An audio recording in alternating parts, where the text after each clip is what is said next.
On last split, this feels a little bit more like a spring split 100 Thieves draft where Ssumday can take the game into his own hands. I'm curious though how much they can play around him. Graves obviously can be a very, very scary jungler, can get some pressure done, but if Ssumday holds his E, you probably get away from every gank. And on the bottom side too, I'm always looking at where's this Twisted Fate going to go early, because the first two ultimates from Twisted Fate are very critical in the ramp up time of this composition. And if you're looking on the bottom side, you need to do it very quickly.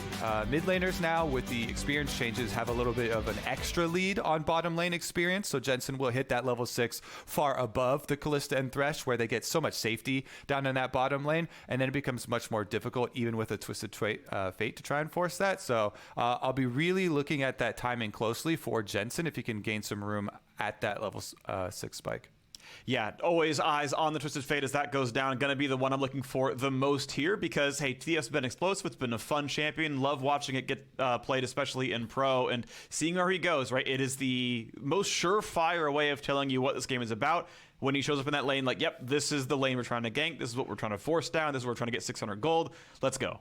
And spoiler, it's not going to be Impact. It's not going to be for the Ornn into Aatrox unless they have a dream scenario and Dragon is down and they want to go for Rift Herald afterwards. You can get an objective that way and you have jungle pressure up there. But, it is going to be very likely that you try and combine with Blitzcrank and Twisted Fate, match made in heaven, you gold card. That's an instant pullback. Those are the types of plays that we like to see, is the combination of some of the synergies here. Yeah, and it'll be another game where Tactical's going to have a whole lot of friends near him, right? That's one of the big questions around this TL lineup. I love when I have friends near me, freak. Well, yeah, of course. This is why you're right over there. You're like 8 inches away on the monitor, so we're practically adjacent. We're not quite holding social distancing up based on the pixel density here, but regardless, the point is that it's... People are like, okay, but can Tactical hold up to what Doublelift did? Certainly when Doublelift was underperforming, TL as a whole squad didn't do very well in the spring split. So, okay, but you had won 4 titles in a row with this guy. Tactical's in. Can you fill those shoes at all? So far, yes, he's been very, very good. A lot of that is that he's been very, very well supported and hasn't had to do many difficult things, right? It's, hey, farm really well. Yep, check. Okay, auto attack correctly in a team fight, position well in a team fight. Yep, check. But, otherwise it's kind of laid out for him, right? Where the team fights are pretty well orchestrated and he's able to just kind of, belt out the damage. Here's another game, right? Where T is coming down to his lane to set up with a blitz hook, to set up with the Graves coming down as well. It feels pretty constant that TL get a lot of pressure in front of Tactical.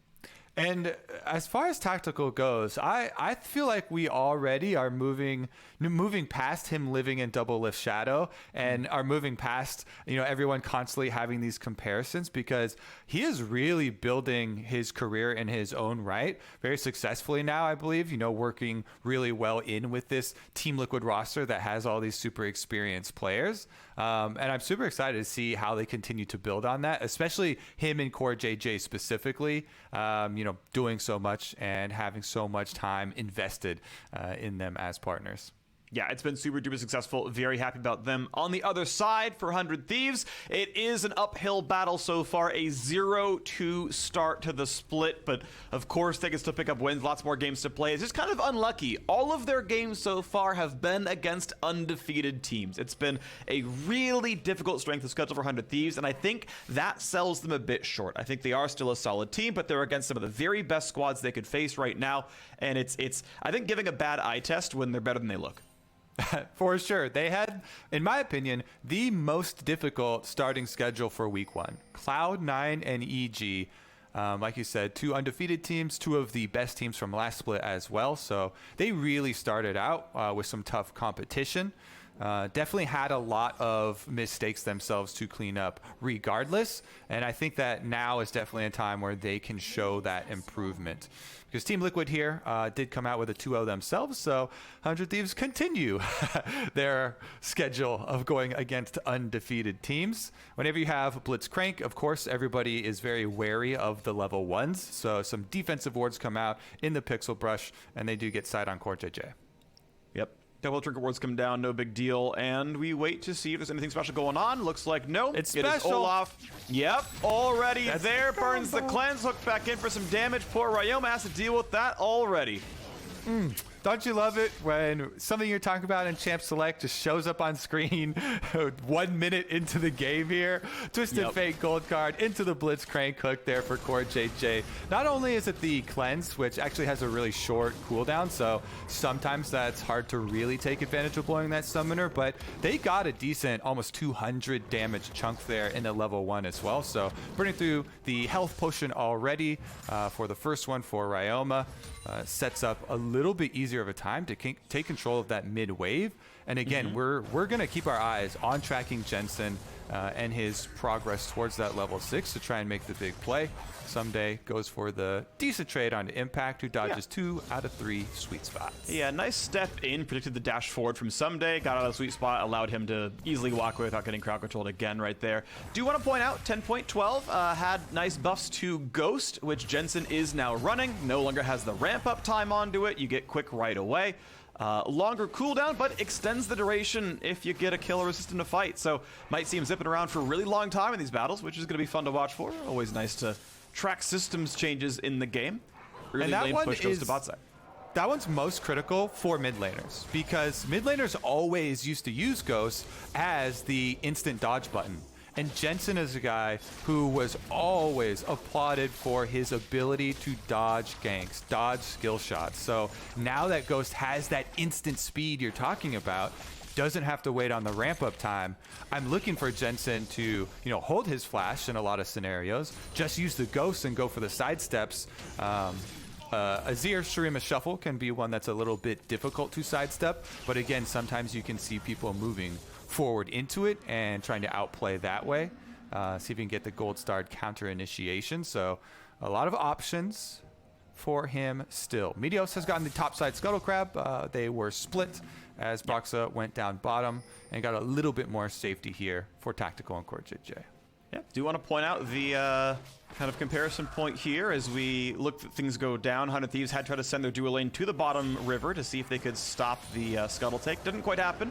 Still grabbed by Broxah, but nice attempt all the same. Maybe trading top flight, not quite though, so I'm just going to walk around that pillar and not have much issues. But I want to say one other thing as we talk about patch changes and whatnot. One of the big Kalista changes from 2 patches ago was making her rank 1 W free to cast and the damage a lot higher. Kalista players used to mostly ignore W. They would rank it at level 13. They would just completely not skill the ability. Cody Sun actually has the Sentinels. Yeah, I mean, they've gone back and forth on that too, right? Where they lowered it for a bit, then decided to raise it again. Seeing how much they really want you to rely on having a partner. But I do like the freer vision because it doesn't feel like there is this Casa all for your lane and trying to get that. And it can be annoying for junglers. Meanwhile, Ssumday himself, in the Aatrox matchups, of course, you're going to have the push onto the Ornn early on here and should be able to retain that. And he uses that to try and invade on Broxah, gets the vision for Meteos to know, hey, I've got the inside track on Broxah, I can invade on his red side, and he's setting up a trap here. So the important part of a jungle trap that you see on your mini-map, support is roaming over, and Ryoma's building a big wave. 100 Thieves have so much priority over this Raptor camp, over this red side jungle. It could be dangerous for Broxah if they wait around, but Meteos and Stunt leave that brush just before Broxah gets there, so there won't be any surprise. Yeah, I really wonder if they could have just sat there for a little bit longer. Yes, they took the camp. That was useful, of course, but if you're expecting Graves to walk there, maybe they're afraid, okay, the blitzcrank could walk over, there's a chance they can 2-on-2 us, the wave was getting cleared out, so Jensen could show. Go ahead. It was the Kalista recall, tactical recalled. So if you know that your bottom lane is not going to have presence, Stunt did roam first, but without the Kalista, it could have been CoreJJ and Tactical 2v1. Dragonfight goes.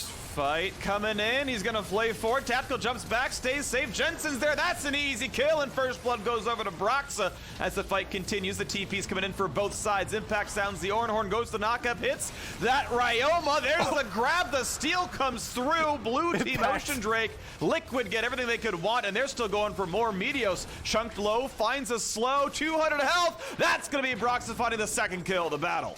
It's the Impact Show. He gets the ultimate in there. I believe he got the last hit on the dragon as well.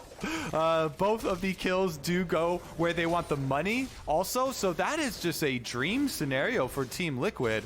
take a look at how it started out. This is a battle of the two hook champions. CoreJJ's first one does actually go wide as he's aiming for Meteos, but then with Stunt taking his hook in and flashing out, CoreJJ just flashes in to get the knock up there with his fist and is able to get that one. Then Impact with the Ornn ultimate does knock up Ryoma, forcing him out of the fight, and he actually got the dragon with the W and Brittle proc there, with Meteos trying to combine his smite with the extra damage from his axe, not actually completely calculating and executing on that finish. So objective and both kills over to the side of Team Liquid.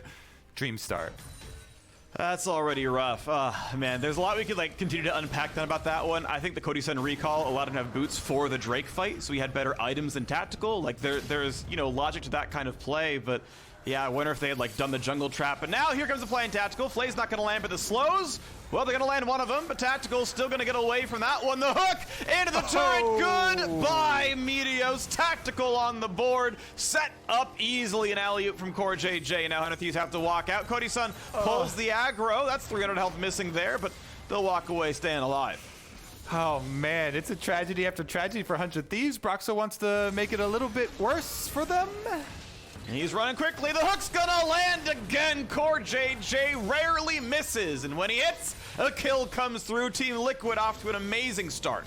Yeah, that's a no flash Thresh, and Broxah is able to get the slow with the smoke screen there, setting up CoreJJ for an easy hook. This has gone from bad to worse for 100 Thieves. Not only did Meteos get chased off the dragon, loses the smite fight, loses his life in there, but he hadn't gotten to level 6, so he could not use Ragnarok to deny that pull under tower. When they had tried to chase down tactical and overchase with their slows here, Ryoma going for another play though. Big play, 3 seconds of Jensen's flash, gets it just then at the end. They had it timed, but they couldn't lock him down long enough. Very close on that timer, and Jensen's able to get out alive, cycling those cooldowns. See if Impact actually does get the finish. It looks like they will. Meteos is on the bottom side, still trying to catch up now. And Broxah heads over. Should be another objective in the favor of TL. All right, this is going the way a lot of people expected it to. Team Liquid, an undefeated start to the LCS summer split. They looked good doing so, and 100 Thieves had a really hard time against the top teams. And they're having a hard time against this top team. Liquid off to a bunch of neutral objectives, a bunch of kills, and Cody Sun maybe a bit farther up than he needs to be. Gonna take some decent damage, down about to half HP, but gets the lantern back out. I feel like Stunt played that one pretty nicely and got him to safety yet again, and now Meteos wants round 2. Yeah, they might be biting off a bit more than they can chew here. Twisted Fate ult is available for Jensen to try and defend. And even though he's pushed under tower, you don't have to walk very far to be able to defend a tower dive as Twisted Fate from mid lane. So these aggressive plays from 100 Thieves that they're trying to pull off to get back into this game, they have to start being a bit more careful because of the extra kills they've already lost. Two of the main carries here, Broxah and Tactical, getting the kill credit on both of those puts a lot more damage behind the Team Liquid lineup here.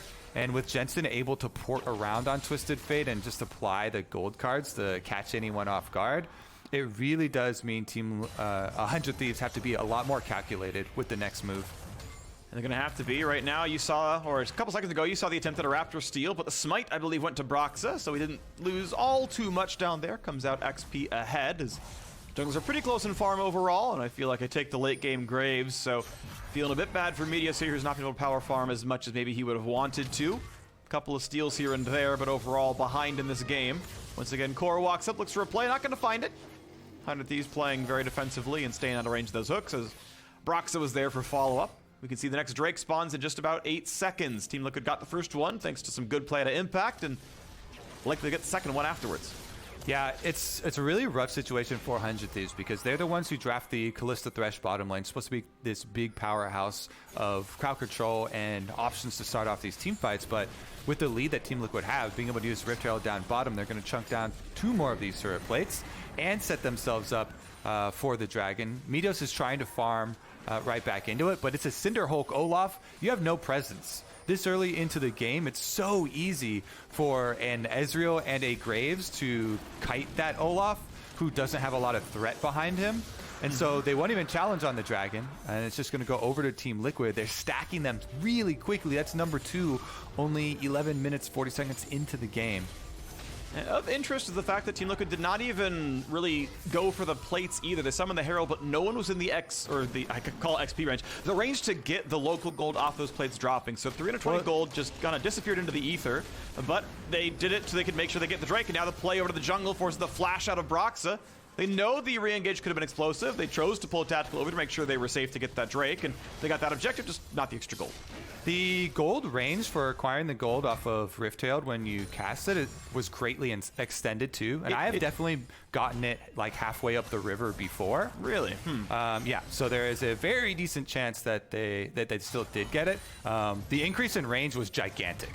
Right, it's the like assisted XP range, right? So it's like 1500 range or so, which is about halfway down the lane in some cases. That felt farther, but that said, you've done Herald summons more than I have. So, all right, well, someone can watch the tapes. You can tell me if 320 gold should over Broxah's head. Regardless, it is still the turret at half HP, the Drake going over to Team Liquid, and the gold lead still about 2,500.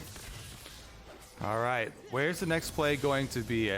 Because we set up so much at Jeff, so like, all right, the Twisted Fate, first couple ultimates are going to be really big in determining the plays for the game. However, because of those invades, it actually hasn't been the biggest factor. And Jensen here, almost level 11 already, looking for rank 2 in it. Doesn't feel like Team Liquid have to force all that much, as they've just got continually farming here on Graves. Broxah down to the bottom side, and a little bit of a hover from Twisted Fate. They're constantly looking at this Kalista and Thresh. Yeah, they're farming okay down there, but you got to say about a 10 CS lead to Tactical is going to feel pretty decent over on this one, as I generally take a late game Ezreal over late game Kalista, especially when your team's got the gold lead here. Core is going to go for an invade. He's going to spot Meteos. They see each other. Throws the axe, can't land it. Says, maybe I can farm, maybe I can't. Let's just go for it. Going to do the very best. I just got a DM from Ezreal who said Broxah got the gold in the Drake pit. So turns out I was wrong. That range is in fact very, very long, and the gold was through, so TL played it perfectly. I got you, brother. Yep. That's my favorite part about. That's my favorite part about picking up the eye as jungle. You can drop it, and unless you just run and book it away, you're gonna get at least part of the gold. All right. Well, there you go. I stand corrected. Did not realize that was even longer than the I've attacked the turret range on that one. But now a fight in the bottom side. Looking bad for Stunt. Pulled back just in time by Cody Sun. Has the shield. That saved his life. Oh, and shot barrage. A stopwatch. However, Jensen is there. Doesn't even need the blue card. Reginald would be jealous. But that is Cody Sun dying out of the turret. Tactical. Taking names. Yeah. All right, this one's looking like a Team Liquid smashing here. You gotta feel a little bit bad for Stunt. You're like, oh, he's almost out. Oh, he uses stopwatch to dodge the Ezreal ult, but then they've just got Twisted Fate with the extra card. Jensen goes through, finishes off the kill. Ryoma trying to take down the turret, though. All right, pops the cleanse. He's going to be knocked up almost certainly. No, actually can't land the knock up his impact. So now Ssumday on the re-engage. Not getting much more done. Meteos going to hand the blue to Ryoma, but here comes Jensen. He's ghosted. He's finding the hook, and they're handing the blue right back over. Meteos probably should have just taken the blue buff. No way out for the poor guy. Jensen now has exhaust, just for good measure. Spell books over to one more summoner spell. Back on the map. Yep, another gold card into blitzcrank hook. Setting him up really easily there for CoreJJ. Flashes into range to be able to get that one. And another kill, another objective for Team Liquid.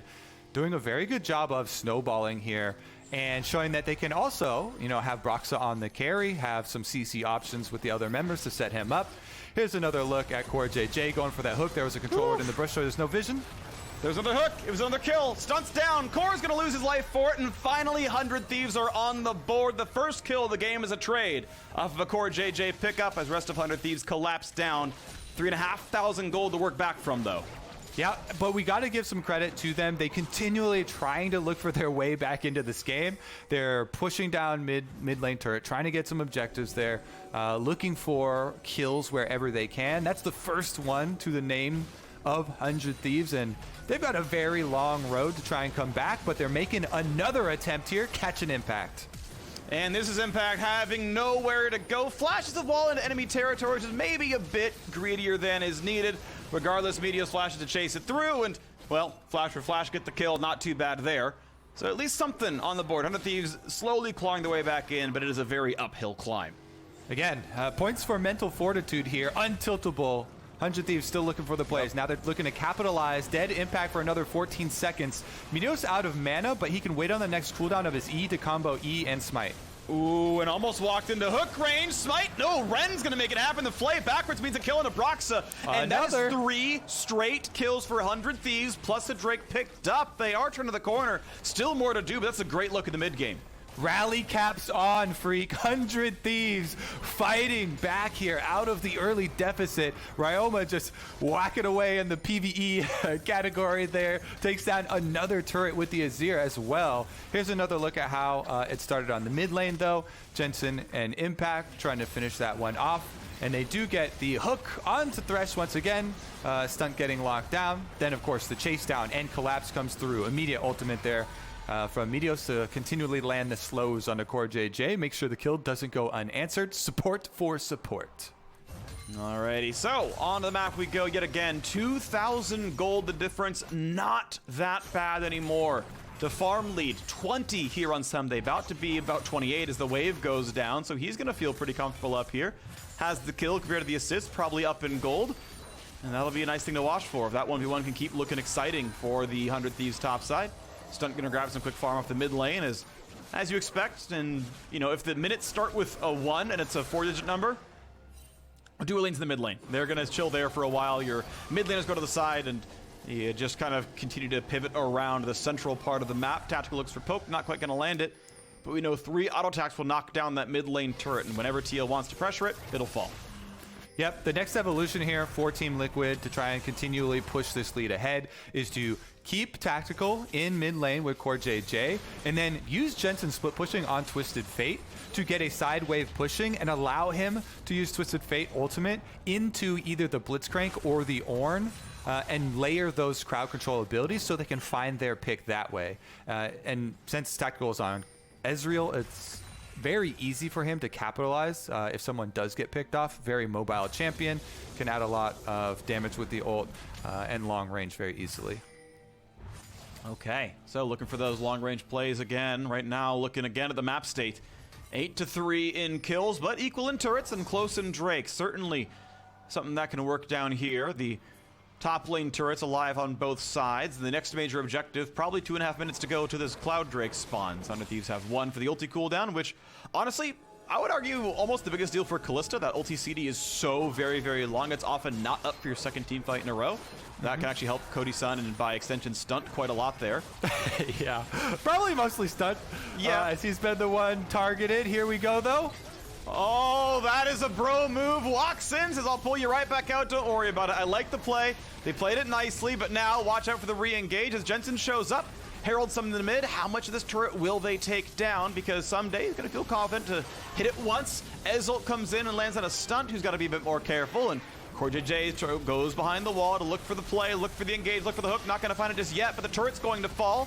One more auto. That is a hook right into Meteos, but here comes the flay back in. CoreJJ's dropped low. 3-man knockup, and that's going to be a kill into Cody Sun. Nearly one on a Stunt as well. Team Liquid take an easy fight off the Impact to re-engage. Looks like they're going to be able to press this one right into the turret, tower down, and kill acquired again for Team Liquid. CoreJJ getting another pull on the Meteos. If you're quick enough, you can Ragnarok and then not get pulled in, but sometimes it's hard to see that hook coming, and that one definitely came out quick, catching him a little bit off guard. And the re-engage there does find another Tactical, laying it down and forcing the ult out of Ssumday. Yeah, that was a little brave if there was someone in Fog of War nearby, but keep in mind with the ward coverage, the controller to the right side of the screen, there is a regular Sightstone ward just up and right, like behind the 100 Thieves logo. So realistically, he knew no one was nearby. There's even one to his left near the river. He's like, yeah, no one should be here. He's alone. If he screws up, I can kill him, and yeah, forces the ulti out, which might not matter, but it's a good play to Tactical. It was measured. He knew there was no follow-up. And to me, it's one of the most important things when you're evaluating the players that have most recently come up from Academy. A lot of these hyped up rookie players, how confident do they play in the LCS? And Tactical is definitely one that if you talk to him in any of the interviews, he's always a very upbeat member of the team, always has confidence in his own play. And part of that does come from having, you know, so many accounts at the top of Challenger for so long and melding very nicely with the personalities on Team Liquid that have all had a lot more experience. And looking good so far. Tactical stepped up, got a bit of stuff done, but that said, Ssumday has his ulti back up from cooldown. Here comes the play towards the Drake yet again. 100 Thieves already in range, already in play for this one. Jensen's the top lane. There is no contest.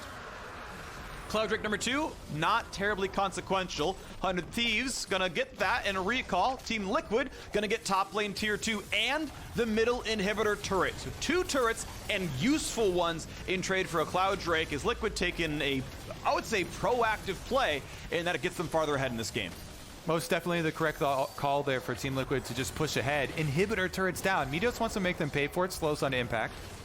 But he's not very tanky. Hooked over the wall. Goodbye. Has to flash just away. The Ornn. It's not quite gonna kill him, but will TF? No, the smoke screen does it. Broxah claims the kill, and it is now a 5v4. We're pushing right back into the base. Inhibitor is going to drop. We're only 23 minutes in, and CoreJJ wants one. Nearly gets it. Hook back in. A lot of damage. A trade kill. Nice hook for Stunt. Pulled back again. Tactical will not get that kill either. And it is a 1-for-1 long term, but it is inhibitor down. It is True Shot Barrage chunking Stunt to 50 HP inside the fountain. And Thieves now have a base that is leaking minions.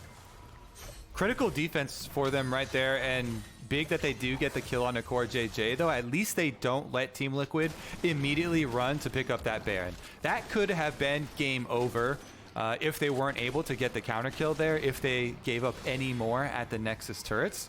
And Team Liquid are able to pick up that Baron. So 100 Thieves just trying to hold on by that last thread. They do have 1 inhibitor down, but Ryoma looking for a little bit of a bot lane push here. Just trying to find Broxah recalling. Does not check past the Scuttle Crab, though, into the pit. Alrighty, so the game state yet again. 5,000 and change in the lead here for Team Liquid, as 100 Thieves are honestly stacking fairly inconsequential Drakes. Clouds have some of the least in-combat utility because your ult was up already. Well, there's no change to the cooldowns any shorter, and as long as TL plays a somewhat measured game, there's essentially no impact in that Drake. Only one on the TL top side as they're looking to continue to knock down the river, knock down the jungle, and set up for Baron. And if you find yourself in Team Liquid's position, well, first of all, you should be very happy because you have quite a bit more as far as map pressure and so many more options, but it's pretty easy to just send your Twisted Fate down a side lane. You already have pressure mid with the inhibitor down, so they can just rotate Jensen over here and then pull 100 Thieves across 2 parts of the map. Baron's fully warded up with control wards, and it looks like Team Liquid actually fishing around for any possible pick. They want to first take all the resources off the bottom half of the map, blue buff included, before they let 100 Thieves have any breathing room. Towers should be melted here pretty quickly. So if you look at Jensen's build, already with the Lich Bane and plenty of AP behind it. Yeah, gets to go for a fairly aggressive build. Gets to sit on just the stopwatch. Doesn't have to finish Zhonya's because he hasn't had it burned out of him, and that means he gets to go for the higher damage build. Right, the Lich Bane thing that's so good at knocking down turrets. Got to go Void Staff there as well. Still getting to delay Zhonya's or any other defensive items because he just has that consumable left in the inventory. Hasn't been taxed out of him at all. And TL get to continue to push forward, continue to look good. 6,000 almost the lead. Bottom turret almost gone. Broxah shows up just to guarantee it. Down goes turret number 7. I would think that, okay, here we go. 100 Thieves counterplay.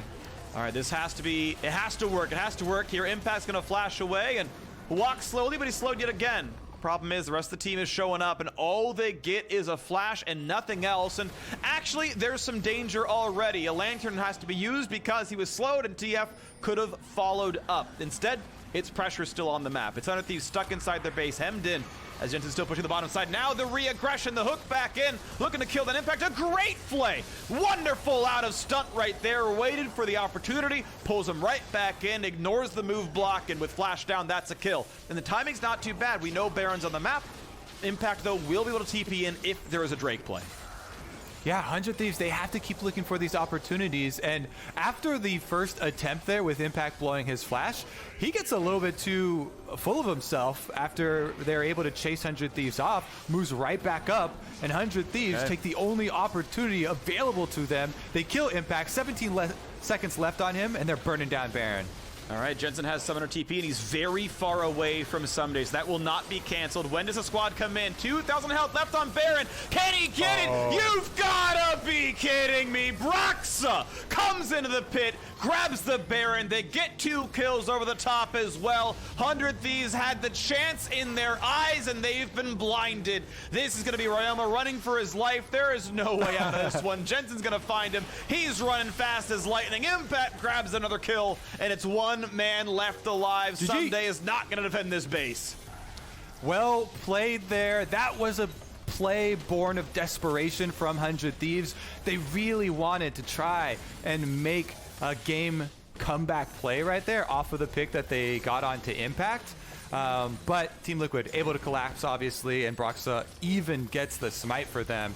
So Team Liquid, with the Baron buff, will try to deliver the killing blow. This is the kind of game Broxah wanted to have when he first joined Team Liquid. Summer Split has been a lot of that for him so far. One last fight to pad the KDAs, to increase the damage stats, to cement the fact that Team Liquid are going to start the LCS Summer Split 3-0 with a couple of kills on the Founded for good measure. 6-0-4 for Tactical. His stats keep rising, a triple at the very end of it all, and the Nexus falls in under 28 minutes. Team Liquid look incredible in Summer. Team Liquid firing on all cylinders this time around. I like the CoreJJ blitzcrank. A lot of the early ones are really well set up by teammates too. You know, Broxah landing smoke screens to slow members to allow them to get the pulls in. Obviously, the gold card used many times for the super easy stationary target, but just good collapsing for them around objectives as well. Lead to them being able to snowball off a lot of these early leads. Yeah, definitely agree. I think the whole squad really played very well together. I liked how much TF got to move around. You had Jensen very much on split push duty, put in a lot of aggressive pressure onto turrets. I really, really like the 4-minute in. Let's take 2 turrets and just give them Drake. Teal didn't even try. Like, it seemed like the comms were really clear, saying, look, we're not on soul point anymore. They snuck that 3rd one. Let's just give them a Cloud Drake. We're going to go for turret pressure when it happens. And sure enough, on cooldown, on the respawn, 100 Thieves is down there, and they're like, that's fine, 900 gold for us.